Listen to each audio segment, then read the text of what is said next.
Okay, it's 7 o'clock, time to start. Thanks for being here. I want to thank Akira for filling in last week. I watched it online. You guys had a lot of good discussion.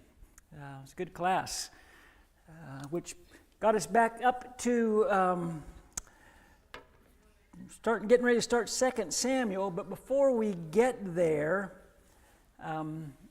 if you're old enough, you remember in 1975, there was a song. This is really sappy, lame song called Feelings. Anybody remember that?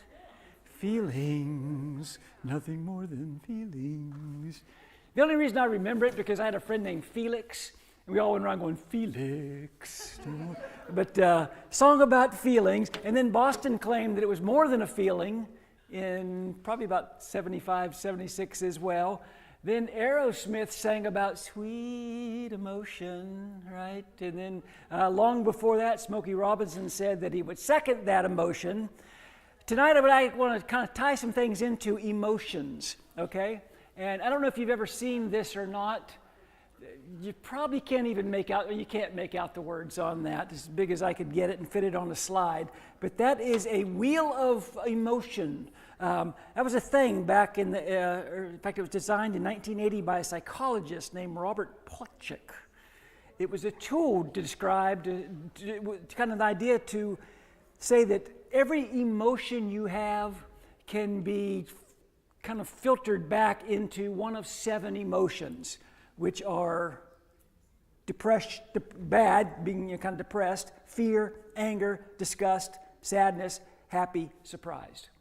And then if you fan out in the circle, there's just a whole lot of words that are different emotions, different feelings. And it was used in the early 80s a lot with counselors to kind of show people and say, okay, you're sad, but where exactly are you sad? You know, find another word that fits how you're feeling better to open up different conversations and things. Maybe it was helpful. I don't know. You can kind of attack it from the outside in to the inside out. But to get us started, I want us to very quickly, and if we can't do it quickly, we'll just scrap half of it. But I want you to share just like a sentence or two situation where, not necessarily you, but someone might feel overwhelmed. In other words, say, I am so overwhelmed because fill in the blank. Make it up. That's what I'm asking. Akira. Lost a job. Overwhelming. Nice. We got it. I am helpless because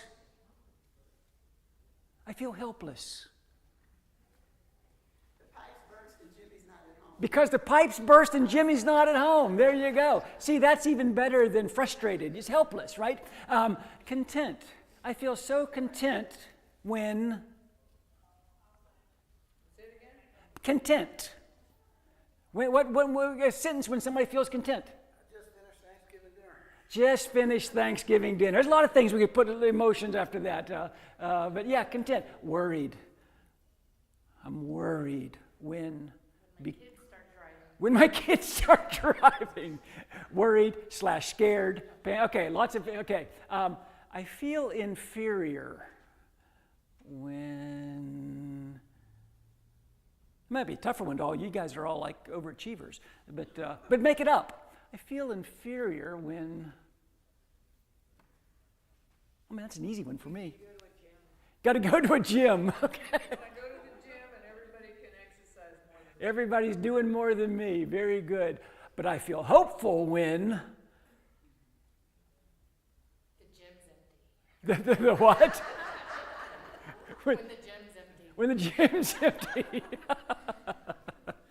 Hey, we got to take this show on the road, guys. I feel threatened when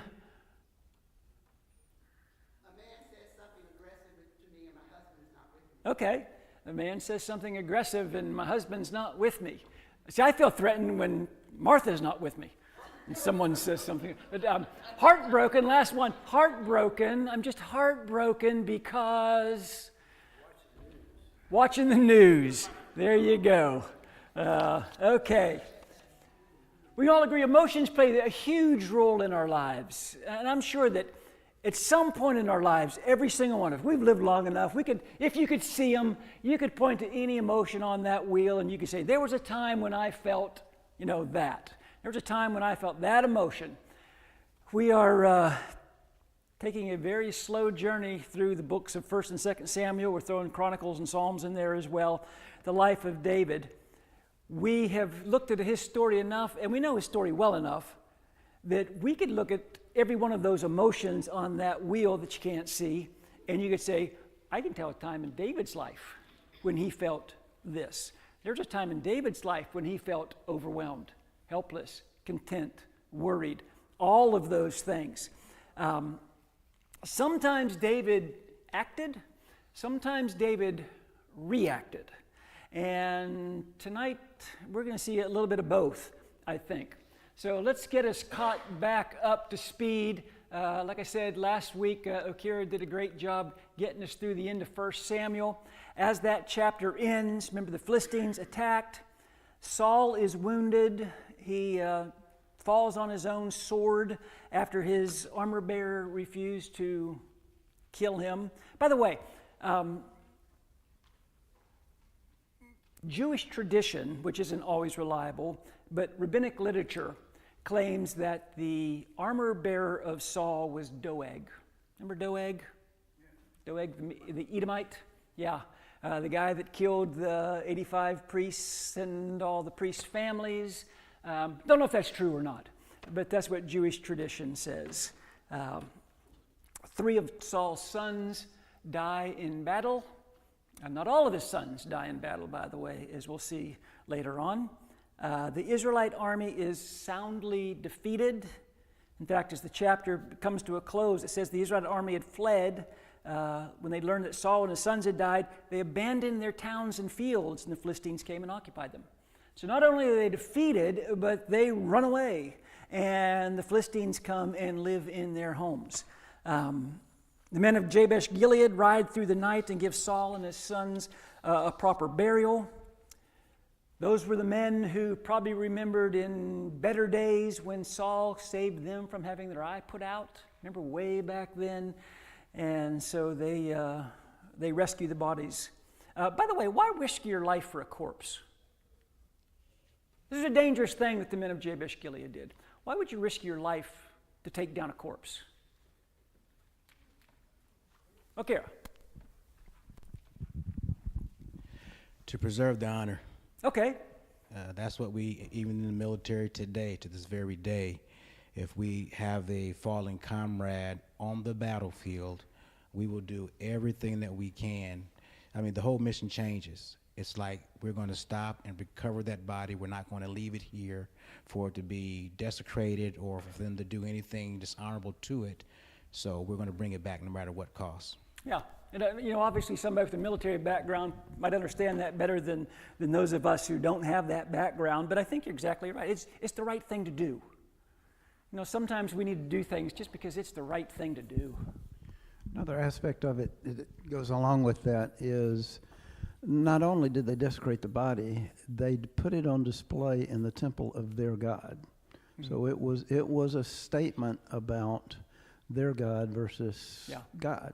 And so that might have had some motivation as well. Not only did these guys lose, but our God won. Yeah. Okay, that gets us to 2 Samuel. I'm sorry. No. Okay, 2 Samuel. Let's read a little bit, and then we'll slow down. After the death of Saul, David returned from defeating the Amalekites. Remember, he went and kind of took the families back. Stayed in Ziklag 2 days. On the 3rd day, a man arrived from Saul's camp with his clothes torn and with dust on his head. When he came to David, he fell to the ground to pay him honor. Where have you come from? David asked him. He answered, I have escaped from the Israelite camp. What happened? David asked. Tell me. He said, the men fled from battle. Many of them fell and died, and Saul and his son Jonathan are dead. Then David said to the young man who brought him the report, how do you know that Saul and his son Jonathan are dead? I happened to be on Mount Gilboa, the young man said, and there was Saul, leaning on his spear with chariots and riders almost upon him. When he turned around and saw me, he called out to me, and I said, what can I do?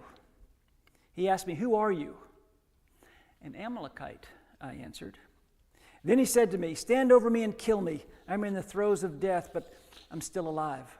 So I stood over him and killed him, because I knew that after he had fallen, he could not survive. And I took the crown that was on his head and the band on his arm, and have brought them here to my Lord. Okay, right away we know there's a problem. David doesn't know what we know. We know that is not how Saul died, because we just read about it a chapter earlier. David doesn't know that. All that David knows is what this Amalekite, this young man who's an Amalekite, happens to tell him. Let's go back to our emotion wheel. David gets the report, Saul and Jonathan are dead. David hears that Saul was wounded, which he was, and that Saul wanted someone to kill him, which he did. But he also hears that this Amalekite was asked to finish him off. And the Amalekite says, "And that's exactly what I did." Now, we know, I think you know, what David's response is going to be. Even if you didn't read ahead, you probably know what David's response is. But what emotion would you have expected from David? And before you answer, let me remind you of a few things. Remember, David was anointed king years ago. It's been years ago. But he hadn't been recognized as such. He didn't wear a crown. He didn't wear a robe. He didn't live in comfort. He was on the run, living in caves, living in the wilderness.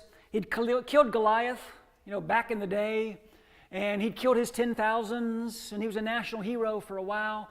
But now, the armies of Saul, the Israelite armies, are hunting him. Now he's the enemy of the Israelite army. He was given a king's daughter for a wife, only to be driven from his home. His wife is given to another man. He has no royal court. He has no royal servants. He has a bunch of misfits and outcasts kind of hanging out with him. He is condemned unjustly. He is betrayed constantly by the king of Israel. He has suffered incessantly. And who is to blame for all of that suffering, all of that heartache, all of that frustration, all of that stuff that's on that wheel? Who's to blame? Only one person is to blame for that. And his name is, it's not a trick question, Saul. Saul's to blame. So, what would you, not how he did feel, but what would you expect David to feel when he hears Saul's dead? Relief. First, it'll be different than what Jonathan, okay? Anyone's going to mourn the death of Jonathan. Anyone's going to mourn the rout of the Israelite army. What other emotions might David feel? Vindication. Ooh, I hadn't thought of that. Why do you say vindication, Dave? I've had these promises. I've been waiting all this time. I've done what I think is the right thing, and now it's coming true. Yeah. Nicole and then Okira. I think a little bit of nervousness because it is go time Okay. now. I hadn't really thought of that either.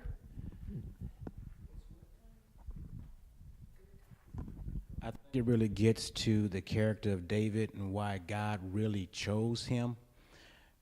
Even to go back to when he had a chance to kill him, he was like, "I'm not doing that." That is how much he respected God's authority. I mean, you can look at all the bad he did and the wrong mistakes he's made, but when it came down to acknowledging God's divine power, even though Saul turned to be a wicked man, he respected so much God's authority and position that even though he should be rejoicing, Yeah. he was with rage that somebody could do this to God's anointing.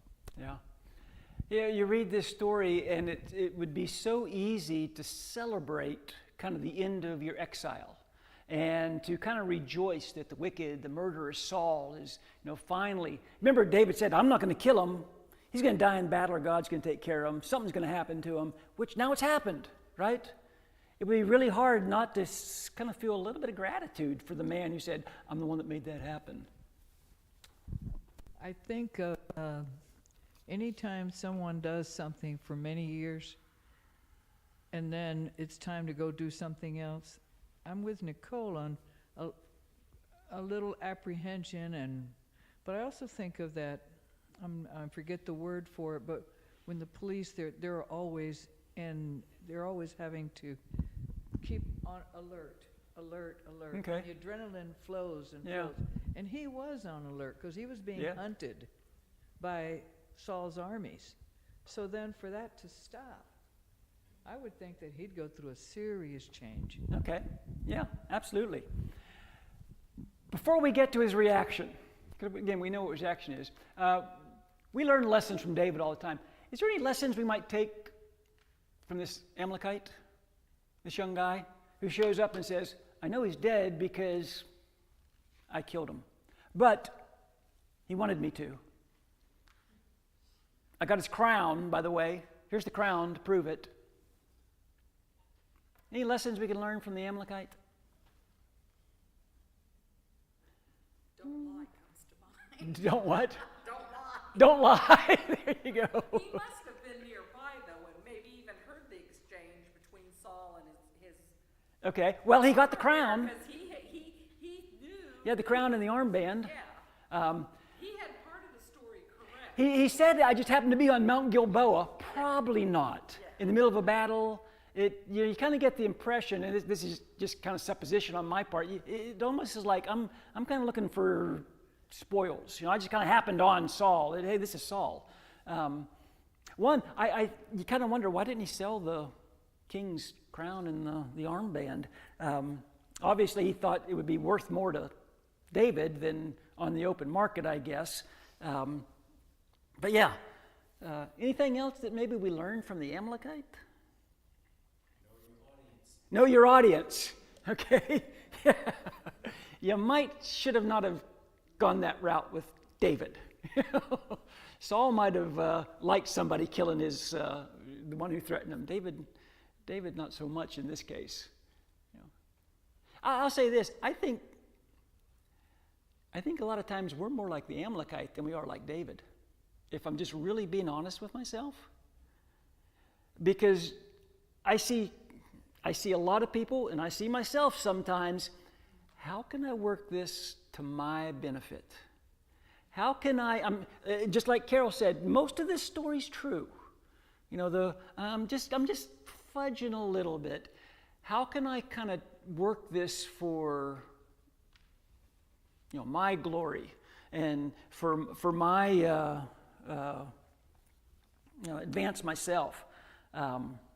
My agenda, my status. Even if I have to make up a few things. James. It's not only that, but you want to take it a step further. You want to take your path and you want to walk it to the point to where it's not only your glory, but you want to look in the mirror and see how you can advance your goals, how you can achieve them. Yeah. How you can advance your objective. If you can advance it, do it. But don't anticipate each move you make with another person as an advancement to their movement unless you have already done it. Okay. What do you think David's reaction would have been if this guy came and said, I found the body of Saul and Jonathan, I buried them, or at least I removed them so the Philistines couldn't desecrate them. Here's where they're buried, or here's where they are. You think David would have reacted differently? Sure. I got to believe he would have reacted differently. How often do we try to take credit for slaying Satan through our acts when really we're just picking up the spoils from God's victories? This guy shows up and says, look what I did. Here's what I did. You didn't do that. You're taking credit where you're going to wish you hadn't taken credit, but you had nothing to do with this outcome. In fact, You know, the Amalekites focused on his agenda. He's focused on his glory. David is focused on God's agenda. He's focused on God's glory. And don't forget, by the way, David has 600 families that are looking to him for leadership. He's got all these mighty men, some mightier than others, by the way. Some are scoundrels. But he has all these men who are looking to him, all these families. How do you think they felt when they hear, hey, Saul's dead? Saul's not going to come after us anymore. How do you think they felt? Well, don't guess, because the very next verse tells us. Then David and all the men with him took hold of their clothes and tore them. They mourned and wept and fasted till evening for Saul and his son Jonathan and for the army of the Lord and the house of Israel, because they'd fallen by the sword. These guys mourn and weep and fast because of the defeat and the death of the very army that's been hunting them down for years, who've been trying to kill them for years. David said to the young man who brought him the report, "Where are you from?" "I'm the son of an alien, an Amalekite," he answered. Son of an alien. Your version might say a sojourner. He'd probably been living among the Israelites, but he was the son of an Amalekite. What do we know about the Amalekites? Talk about emotions. When David heard Amalekite, I would think, ooh, that's got this tension. Where had David just come from? Who had he just rescued? His wives, the families. Who burned Ziklag and took them all away? Take a guess. The Amalekites. That's right. Deuteronomy 25 tells us that when Moses is leading the people out of Egypt, it's the Amalekites that kind of attack the procession from the rear. Who was it that Saul failed to completely wipe out and was told, okay, God's given this kingdom over to another person? The Amalekites. The Amalekites are like a thorn in the flesh for Israel for years. When David heard Amalekite, it might have made it easier to do what he's about to do. I don't know. But on that wheel of emotion, over here, Matt with the mic, on that, Okira, on that wheel of emotion, I'm sure some emotions spiked when he heard what he did, and he was an Amalekite. Just two quick things. One with the Amalekite going to David. Why did he tell him? It's like modern day stolen valor. You have people who pretend that they've served valiantly on a battlefield. They make up all these stories to gain something, to seek privilege. And this here in verse 11 is a testimony to how powerful David's leadership was. These men sacrificed their lives to protect him from a man that sworn to kill him. And even in the death of Saul, because of how David respected God so much, they didn't look at it in terms, I'm not saying every last one of them, but it says that they all tore their clothes out of respect for God, his nation, his people, everything that had to do with God, in spite of, them having to survive the threats of Saul. Now that he's dead, David instilled that in them, that this is bigger than us. Yeah, great point. Speaks as loudly to his leadership skills as it does to his heart, which maybe we can't separate those. Verse 14, David asked him, "Why were you not afraid to lift your hand to destroy the Lord's anointed?" What do we learn about the heart of David from this one single question? This guy said, "I killed him. You're welcome. Why were you not afraid to lift your hand to destroy the Lord's anointed?" And I think Okira just mentioned a really great reason. David taught these guys to respect divine authority. David's like, listen, he's the Lord's anointed. Yeah, it's Saul, and he's wrestled with his demons, literally, and he has hunted us down. He's pursued us relentlessly, but his position is worthy of respect. His position is worthy of honor, regardless of his personal failures. But can you think of anything else that question sort of teaches us about the heart of David? Nicole. It was so foreign to him that somebody would not respect that. Yeah, Like, it was unfathomable. yeah. You know, we're Israelites. We're all Israelites. Also, he respected God's authority even when it didn't work to his benefit. I like that. David probably would have been much better off if something had happened to Saul years ago, right? He would have saved himself a lot of hassle. Good point. James. It was more or less God searched out David's heart. And whenever he found what he was looking for, he put him in place, put him in action. You mean the it's heart more or came first less- and God's using him came next? Yes. Okay. He more or less saw him, modeled him, and shared him. Okay. And he more or less molded him, modeled him, and shared him. Okay. And it was like, it was like a wave in an ocean. You can't fathom it, but you see it. And he talks. We hear that he has a heart for God, a man after God's own heart, before he really does anything. And then we keep seeing his heart just that way, and then we see his heart's not anything like God's. But then later on, his heart's just like God's again. And by the time we get to the New Testament, he's still being called a man after God's own heart. Yeah. So I like that. Over here to Tony.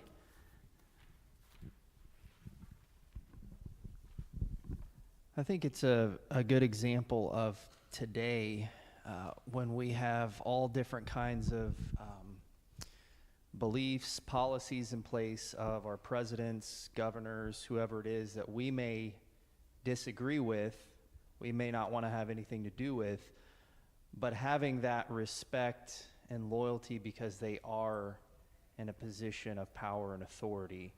And I think, David obviously didn't agree with the things that Saul did. He obviously saw that he did a lot of evil things, but there was still that respect in place because he was anointed by the Lord to be king. Yeah, absolutely. We are we're a culture that is losing respect for authority. Talk to a school teacher today, and school teachers, we just don't have that respect anymore. And you say, well, they don't deserve our respect. Okay, neither did Saul. But David was honoring God. Let's keep going. Verse 15. Then David called one of his men and said, go strike him down. So he struck him down and he died. Not a whole lot of conversation here. David hears this guy's report, hey, kill that guy. For David had said to him, your blood be on your own head. Your own mouth testified against you when you said, I killed the Lord's anointed. David refused to kill the Lord's anointed. David has no problem killing this Amalekite. And again, we can wrestle with that and we can question that, but that's just the truth. David doesn't have any problem saying, you need to kill this guy. If you remember in the movie Unforgiven with Clint Eastwood, the young guy that is riding with Clint Eastwood kills a man, and Clint Eastwood says, it's quite a thing to kill another man. You take everything he's got and everything he'll ever have. And the young kid said, well, I guess he had it coming. And Clint Eastwood says, we all got it coming, kid. Did David in Vec say, this guy had it coming? Or did David act or react? Let me put it that way. Is that an action or is that a reaction when David says, kill him? It's actually an action. It's an action, okay. Dave. Well, what we don't know is part of the outcome of the Amalekites with Moses in the Exodus was a promise from God that he was going to destroy the Amalekites. Okay. And I kind of believe David knew that, and this is just another Amalekite that's always been our enemy, and God has promised. So I don't think he feared much taking care of him. If we know that, David probably knew that as well. Yeah. Akira.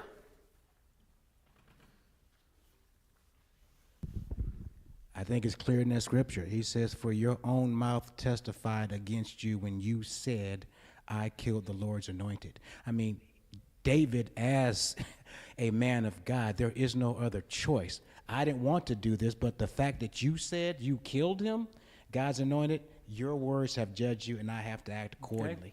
Okay. So yes, you got it coming, kid. Okay, let's wrap up. We got 15 minutes left, but it'll probably take us that long to talk about the very end of chapter 1, how the mighty have fallen. Second half of chapter 1 of 2 Samuel is David's eulogy to to Saul and to Jonathan.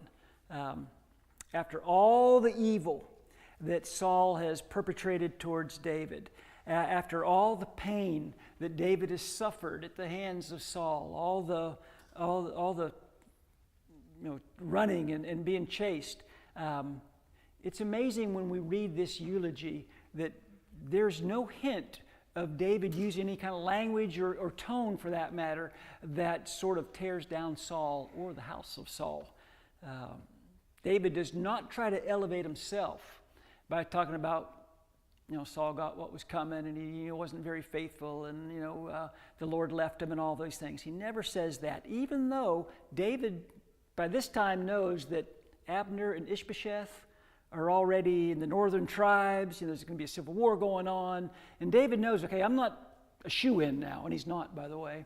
But David is very honoring in what he writes. And by the way, we believe that Psalms 23 was written in David's pre-king days. If I were David and I had Psalm 23 in my back pocket, I would have pulled it out and used it here for this eulogy. Many times I have pulled out Psalm 23 and used it in eulogy. There's a reason it's the most famous psalm. And it's good now, and it was good when he wrote it. But he doesn't use Psalm 23. Notice what he writes. Not only does he write it, he instructs all of Israel to learn it. David took up this lament concerning Saul and his son Jonathan, and ordered that the men of Judah be taught this lament of the bow. By the way, it's called the bow. It's written in the book of Jashar. Here's what he wrote. Your glory, O Israel, lies slain on your heights. How the mighty have fallen. Tell it not in Gath. Proclaim it not in the streets of Ashelon, lest the daughters of the Philistines be glad, lest the daughters of the uncircumcised rejoice. O mountains of Gilboa, may you have neither dew nor rain, nor fields that yield offerings of grain. For there the shield of the mighty was defiled, the shield of Saul no longer rubbed with oil. From the blood of the slain, from the flesh of the mighty, the bow of Jonathan did not turn back. The sword of Saul did not return unsatisfied. Saul and Jonathan, in life they were loved and gracious. Which is such a strange thing to say. Saul and Jonathan, in life they were loved and gracious. Were they loved? Were they gracious? They weren't gracious to David. I mean, he tried to pin him to the wall twice with a spear. He hunted him down relentlessly. Yet David writes, they were loved and gracious, and in death they were not parted.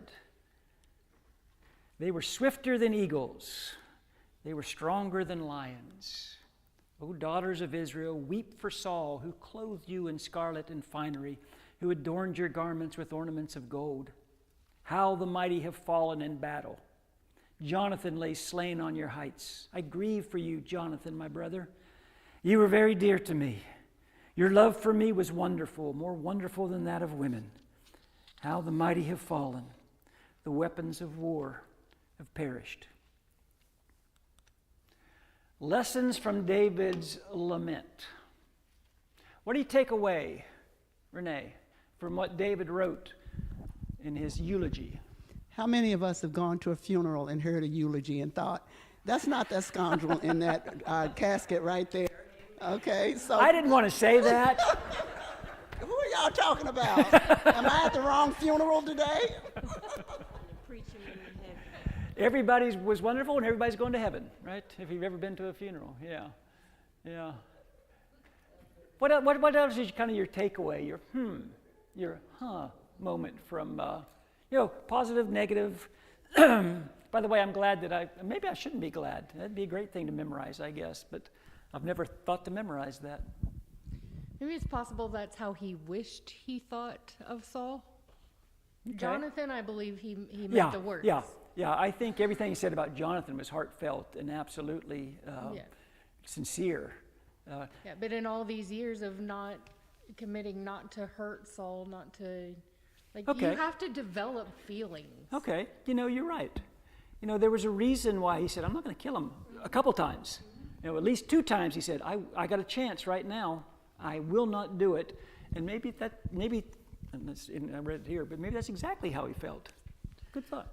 Well, you mentioned earlier about how the folks who came and got his body may have remembered how Saul had treated them by saving them. He didn't stay king by treating everybody the way he treated David. Yeah. And so the idea of him being gracious, being king and being gracious, maybe isn't quite that foreign. Okay. Yeah. Anybody else? I came up with a few things. One, kind of what I took away is, grief is something that's sacred. And it's okay to grieve in public. David does not hide his sorrow. He composes this very beautiful lament, and then he teaches the people of Judah to memorize it. A lot of times we think, mourning is this weakness, especially for men. If you're going to mourn, that's kind of a sign of weakness. I think this shows that it's a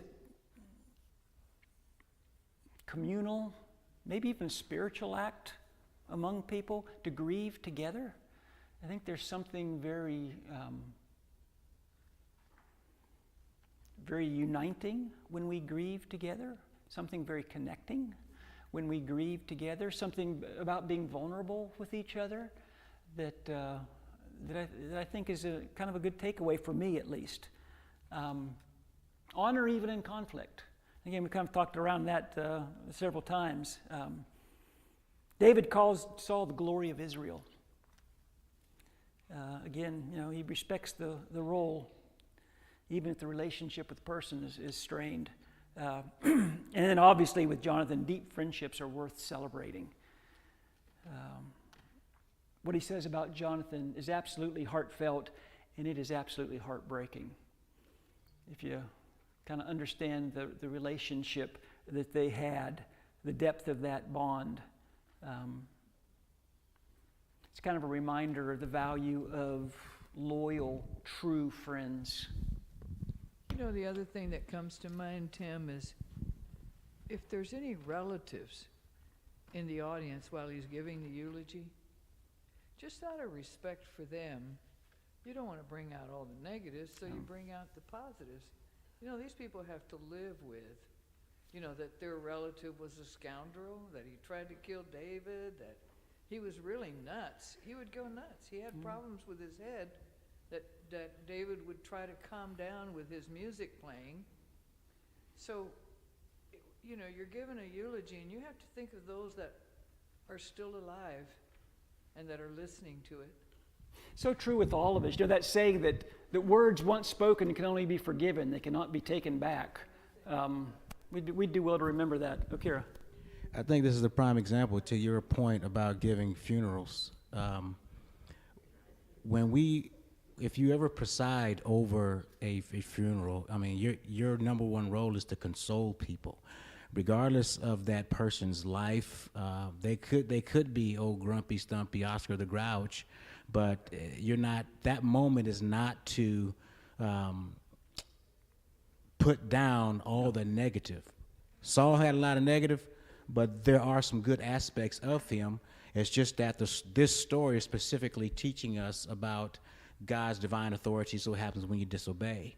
And David showed exactly, because he's not only consoling the family of Saul, he's consoling a nation as far as trying to heal what has been lost. And he's got to bring this nation together now. Chasma and then Tony, yeah.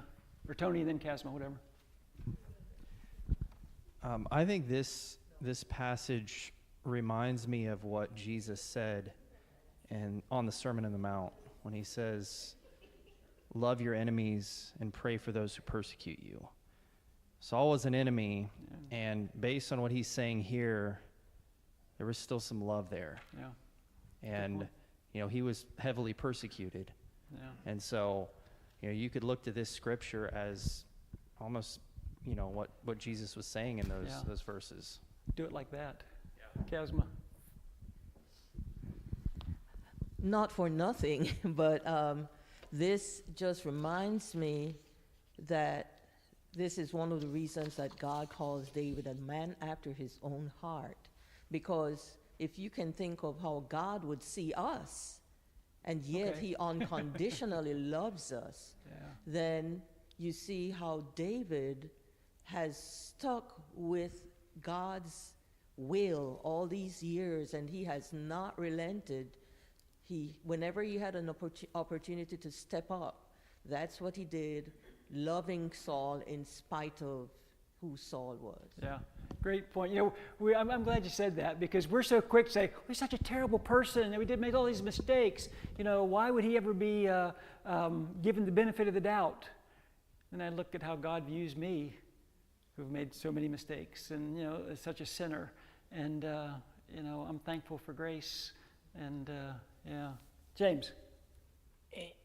It's like, God said we ain't perfect, but he molded us to do something. He didn't say what. He said just go out and do it. Okay. You're preaching Sunday sermon, by the way. Be careful. Okay. Coming up. Just telling you. I'm not worried. Whatever you want me to do. I'll step. No, I mean, you're quoting my sermon, but go ahead for this Sunday coming up. But, we have to measure. Yeah. Measure our distance. Yeah. If we measure it right, we have to go out and do it. Yep. Yeah. Whatever we obey, we do it. If God has called us to it, he'll see us through it, but we give him that yes whenever we wake up. Yeah. And we give him that yes whenever we go to bed. Whatever the situation is, we give him that yes. He does it for us. That's whenever he comes in. Very good. Linda, then Nicole. Well, he have told us what to do. Matthew 28. Once we obey the gospel, he clearly tells us he wants us to go, spread his word, and make more disciples and teach them. Yep. Nicole. I was just looking at the last bullet point up there. The leadership includes emotional integrity. When he got the news that Saul was killed or that he was dead, it wasn't just him that was weeping and showing his respect. It was all of his men. It could have easily been, okay, I know what I'm supposed to do, but I have no influence on all these guys that have been following me for years. They all felt that. Yeah. And that's huge when you have a leader. Yeah. Okay, next week, David is finally going to receive his crown, but not the whole crown. Next week, in chapter 2, we're going to see boys will be boys, and it's all fun and games till somebody pulls a knife out. And then people get hurt, and we're going to see a lot of people get hurt. We're going to see a son of Zeruiah killed next week, one of the nephews of David. You would think, okay, now that Saul's taken care of, it's going to be green grass and high tides, and things are going to smooth out. That won't quite be the case for a while, at least. So You can read ahead if you'd like to. It's a great story. Thanks for the input. Thanks for the comments tonight. Great comments. Let's go ahead and bow now. We'll close in a prayer. Father, we just thank you for the grace that you show us, for the ways that you claim us, and the ways that you have forgiven us, and the ways that you love us, even when we're a lot more like the Amalekite, even when we're a lot more like Saul than we are like the heart of David. So, Father, would you help us to be very introspective as we look at our own lives and as we think about your goodness and our need for you. Thank you for Jesus. Father, help us to share that good news. Everybody we know needs to know Jesus, and I pray that you would help us to be a part of that. Be with us as we leave this place. I pray that you would keep us safe, be especially with the people here in our Bay Area family who are going through some very serious things and need you in very desperate ways. And we know that you're going to respond like a loving Father. I pray it in Jesus' name. Amen.